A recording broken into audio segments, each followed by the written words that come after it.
everybody, and welcome back to another episode of 123 CMMC. My name is Dana. I will be your host, and our guest today is Kay Wilson. Hello, Kay. How are you? Good morning, Dana. I'm fine. Thank you for having me.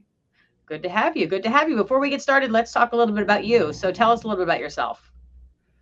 Well, I have a heavy technical background. I started with AT&T Bell Labs in the early 90s doing secure information, imaging. And so I've got a long background in information security. And fast forward to the environment today, which is now what we call cybersecurity. And and I have been also a small business person and consultant for many years. And so I have a passion for our information security today, our cybersecurity today, and our national security today. And that's really what's prompted me to participate with your intro here. All right, good. Well, let's talk about your company. So your company is Just to Comply. So what does your company do? Just to Comply is just a training site. It's a simplified training site. It was, and the name comes from actually just from frustration, as I have been working in the working with compliance and the Department of Defense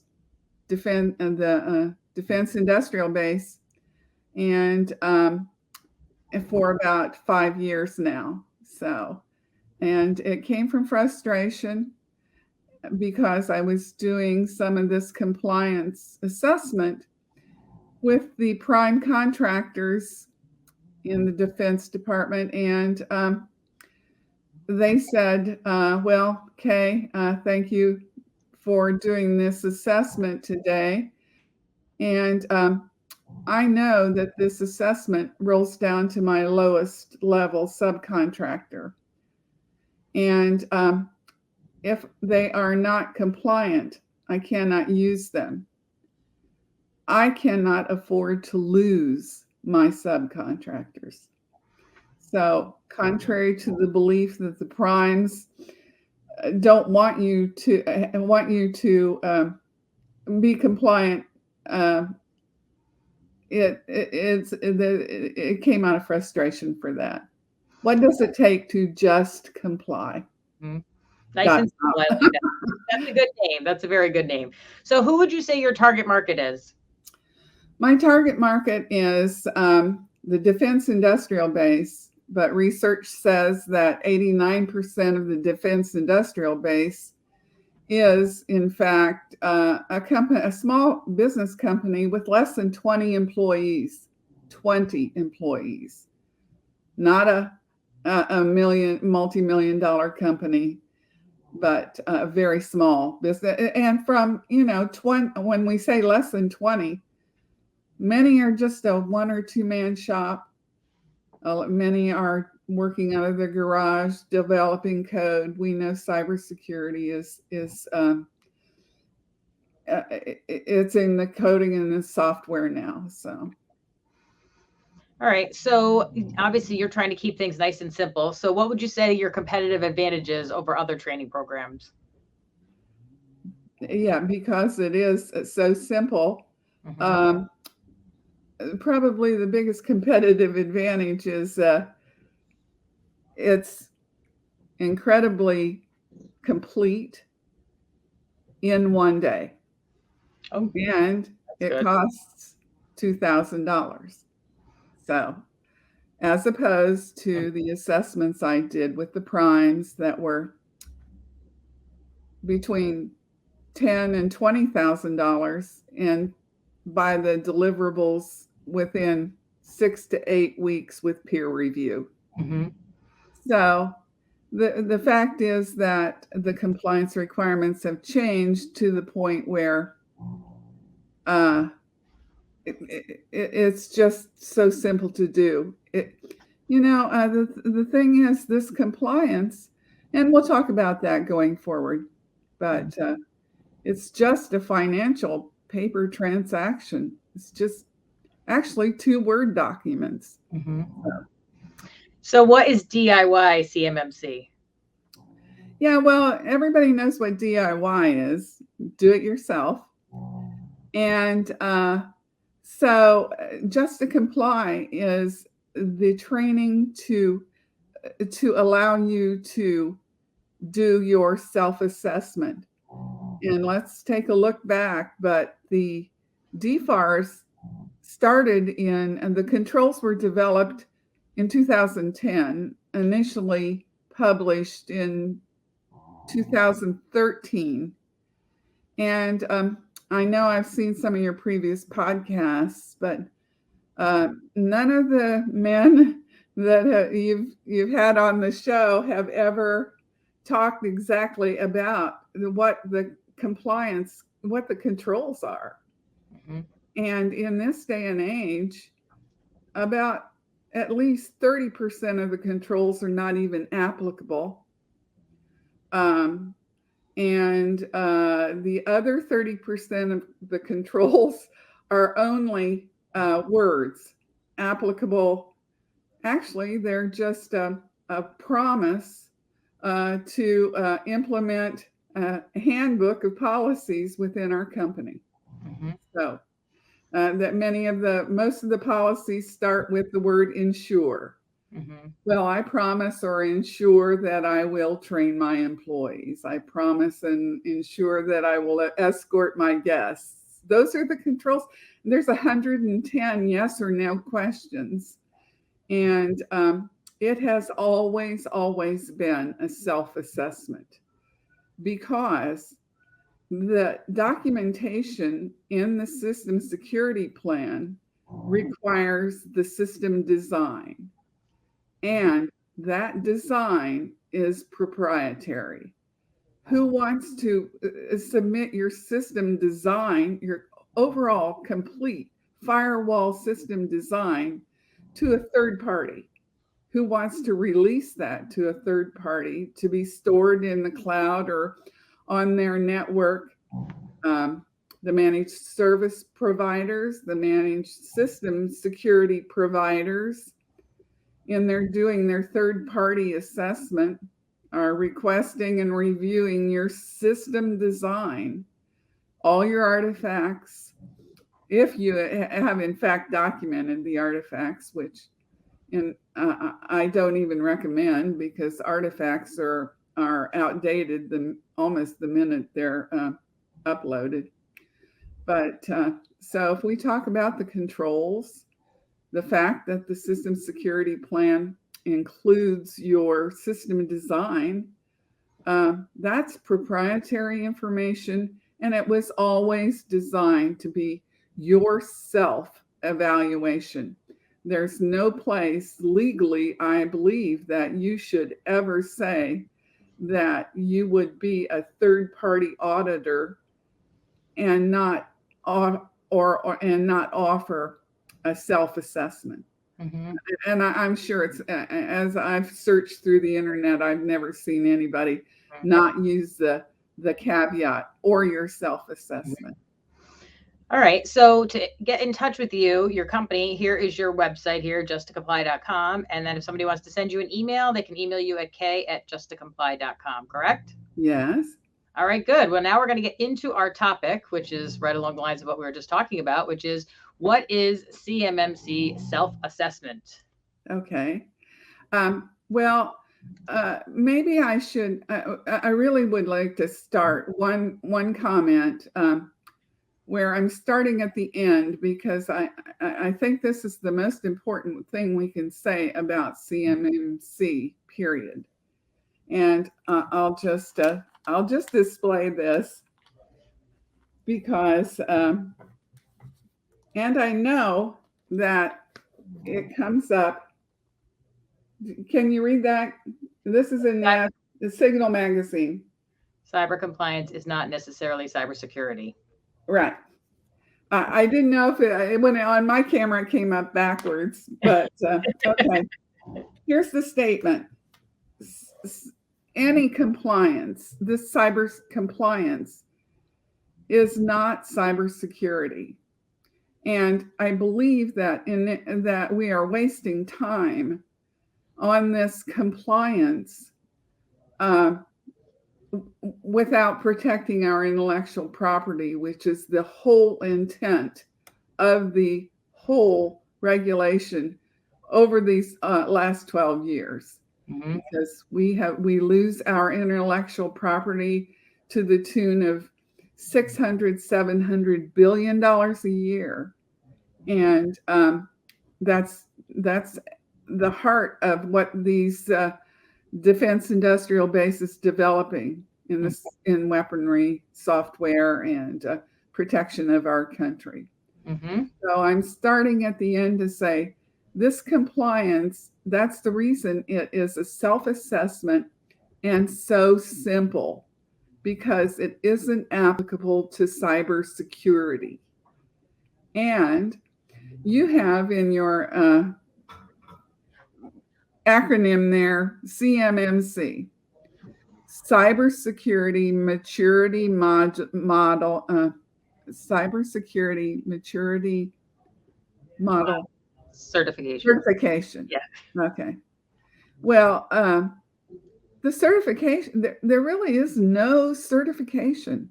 Who would do the certification? There is no accredited certification. So we've spun off and spent a lot of time, and a lot of experts are trying to get certified. But there's who does the certification? The CMMC AB accredited. They have anointed themselves accredited for this certification. So let's not get lost in that. Let me just, I just wanted to state that. Let's just go to the self-assessment. The DFARS regulation has always been a self-assessment. That means you take a look at your own company based on the question 110 yes or no questions. In a computer environment, what can you have except yes or no? There's not a gray area. If you're a programmer or any type of technical person, there's only two conditions. Either yes, or a sensor is either on or off. If it's off one time when it was supposed to be on, it's a threat. It's a vulnerability. And in this day and age in cyber, we have sensors down to a molecular level.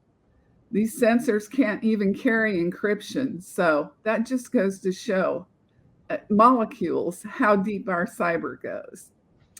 And so compliance to this 12-year-old controls is so simple. It's once again, but it is also a government financial transaction.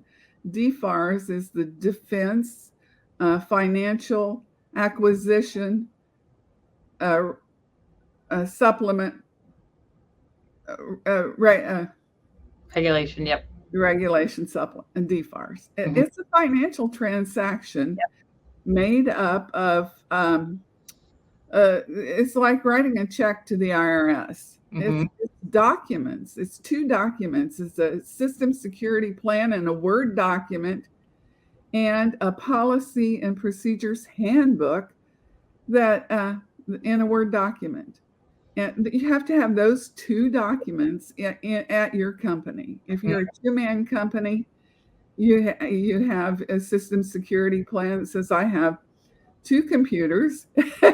And yes, I ensure in my policy handbook that that me and my buddy are going to be trained on it. And we will use passwords.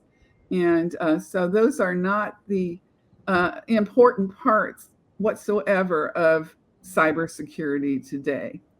And I think it's just become a distraction in spending time and money on trying to get compliant with this financial transaction when it's really incredibly important to do the technical pieces of it, because cyber warfare will be fought with computers. Mm-hmm. Vulnerabilities remediated. Businesses today face a number of cybersecurity challenges, from compliance requirements and third-party risk to skilled resource shortages, ransomware, and alert fatigue. At Vulnera, we recognize these challenges and offer solutions to do the heavy lifting. Vulnera empowers organizations with security solutions that perform continuous asset discovery, vulnerability assessments, and remediation validation in a single pane of glass, so your team can focus precious time on what matters: remediation. Vulnera.com. Vulnerabilities remediated. All right, so we kind of touched base a little bit on this about what is the DIB, and that to many people may not know this, that there are a lot of very small companies, like you mentioned, that are comprised of 20 and under employees. So what else would you like to talk about with the DIB? Well, I would like to say that with the DIB, because we're talking about very small companies, that has what I have developed with Just to Comply is it is just a training site that allows them to do their self-assessment in one day. But the most important part is the challenge we have today with the DIB is that they don't have any trained cyber people to assist them. Mm-hmm. And the difference with Just to Comply is we step you through this compliance, and I'm going to call it, this compliance is cybersecurity kindergarten, because you will step through each one of the questions, and I don't even have to know the answers. This documentation is certainly for the owner. If you can envision, we would be in an environment just like we are today. You have your company, and I am stepping you through the 110 controls in the DFARS compliance requirement. I'm asking you, yes or no, do you use passwords? I don't need to know your answer, because you're just going to document that all in your own secure system security plan. But sitting over your shoulder is your brother-in-law, your nephew, or your friend who has just cycled out of the military, and he is interested in a cybersecurity career. So this is a training, these 110 questions in the 6 hours that we go through the training is the basis of what would be cybersecurity in your company. And we would also be discussing what your intellectual property is and what is important about your company to protect. Mm-hmm. And he then becomes familiar with your specific company's requirements in cybersecurity and what you're interested in protecting. And he's probably an apprentice, and he could probably do this with several companies to support you in the cybersecurity arena, as far as the simple technical controls, because there are 6 of the control families that are procedures that are the basis of the beginning of cybersecurity in a small company. Pushing updates, password security, VPN configuration, Active Directory. All of those things are things that we would query about and discuss in this assessment. Okay, well, speaking of all this, so just getting through some of these things for the sake of time. So when we talk about the cost, everybody wants to know, how much is this going to cost? And the numbers are all over the place. Now, it sounds like your solution is a lower cost than most of the other opportunities out there. So let's talk a little bit about this. Right. Cost. Okay. Yes. Well, and as I say, I cannot understand why you, in the simplest terms, would need to, because you're not talking about compliance when you're talking about cost. The DFARS compliance is as simple as a self-assessment, answering 110 yes or no questions. But what they have evolved over the years, and what has prompted me to do this, is the fact that it looked like a cash cow from a captive audience when you can go into a company and do an assessment and walk out with a list of vulnerabilities that you can then sell them a mitigation and solution for. This compliance does not, there's nowhere that says that you have to mitigate in the DFARS. There's nowhere that it says that you have to mitigate in any one particular time frame whatsoever. Initially, they wanted a POAM that said, well, okay, I know I'm not multi-factor compliant right now, but I plan to do it in the next budget year, and there was no time frame for that. So originally, when I was doing the assessment for the prime contractor, like I said, the deliverables were the system security plan, a plan of action and milestones, and the policies and procedures. And then the project manager would continue to update the POAM on what date they thought they might be implementing multi-factor. But that's not necessary anymore. It really was never necessary as far as defined in the DFARS, and in fact, the Defense Contracting Agency, they don't have the staff or anything else to enforce any part of that. So, okay. So then the other thing people are wondering is, how long should an overall assessment take? And as I said, that's another part of the cost. We go through the 110 questions, guiding you in your self-assessment in 1 6-hour period. We talk about these 110 questions as they apply to your particular business. And at the end of that, you're delivered a system security plan based on your answers and your policies and procedures handbook. I mean, you can develop a POAM if you care to. Most of these young DIB guys, they don't even know the PMP nomenclature acronyms. They aren't familiar with any part of that. And the beauty of the guided assessment is there's 75 different acronyms in the DFARS questions that have come out, and we use the NIST standard and the MEP toolkit. So, I mean, these are the published things that have been available. And as I say, they can do it themselves without a guide. You can use the MEP handbook and do it without a guide.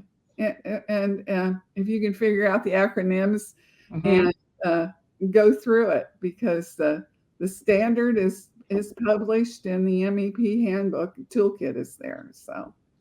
All right. Well, thank you very much for all of your time and expertise, Kay. We really appreciate that. And thank you, everybody, for listening. And we hope to see you on the next episode of 123 CMMC. Until then, take care, everybody. Bye-bye. Bye.